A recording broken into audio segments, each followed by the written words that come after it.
Hello friends, Randhan Chhath માટે હું બનાવું છું. આજે રાધન છઠ છે તો હું બનાવું છું મરચાં, ભોલા મરચાં. જો અરે આવા મરચાં, ભોલા મરચાં.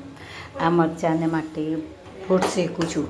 આ લોટ શેકી અને કરવાથી મરચાં એટલા ટેસ્ટી લાગે છે, બહુ સરસ લાગે છે. જો મરચાં સરસ ફરીવાર તમને બનાવવાનું મન થાય એ રીતના થઈ જાય છે. જુઓ, અને આવું થોડુંક પિંક કલરનો થયો છે. હવે શેકાઈ ગયું છે લોટ.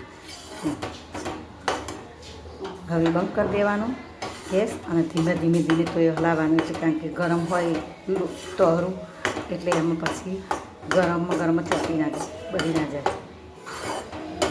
જો હવે સરસ રીતે મસ્ત શેકાઈ જશે, સુગંધી આવી છે. જો ફ્રેન્ડ્સ, આ બધા મરચાં આવી રીતે પછી બધામાં મસાલો ભરી દીધો.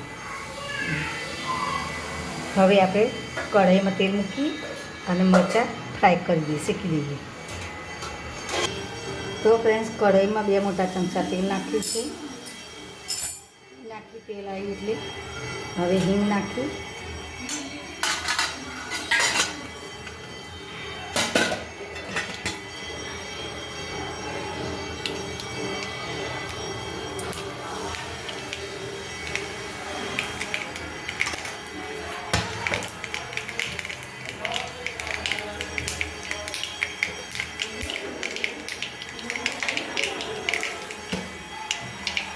હવે મરચાં નાખી દેવાના.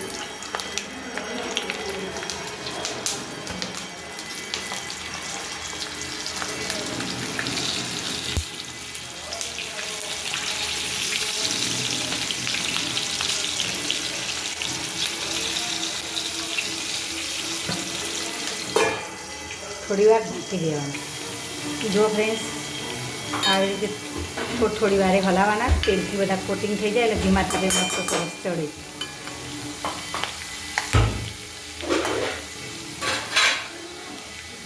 આમાં તેલ થોડું હરખું જોઈએ, ઓછા તેલમાં ના થાય, પછી બધા મરચાં કોરા રહી જાય અને ચડે નહીં. પણ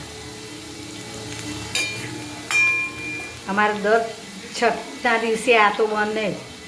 રાધન છઠના દિવસે અમારે આ મરચાં બને.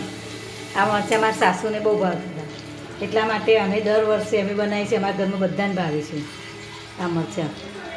એટલે આડે દિવસે ના હોય તો ચાલે, પણ રાધન છઠના દિવસે અમારે આ મરચાં હોય તો શીતળા સાતમના દાડે મરચાં ઢેબરા અને મરચાં ઘેસ ખાવાનું બહુ મજા આવે. આ ખાવાની બહુ મસ્ત ટેસ્ટ સરસ લાગે.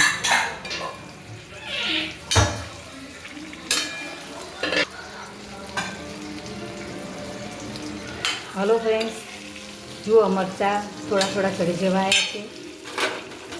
તમે મારી ચેનલને જોતા હોય તો સબસ્ક્રાઈબ કરજો, લાઈક કરજો, કમેન્ટ કરતા રહેજો. પ્લીઝ મારી ચેનલને લાઈક કરતા રહેજો. કંઈ ના કરો તો કમેન્ટ ના કરો તો ચાલશે, પણ લાઈક તો કરતા રહેજો. કમેન્ટ કરશો તો મને થોડી સમજણ પડશે કે મારા રસોઈમાં શું ખામી છે. અને તમે લાઈક કરશો તો મારા માટે બહુ બેસ્ટ છે. તમે લાઈક કરતા રહેજો પ્લીઝ. મારી એટલી રિક્વેસ્ટ સાંભળી અને જે વિડીયો જોવે મારી ચેનલને લાઈક કરજો. થેન્ક યુ, આભાર.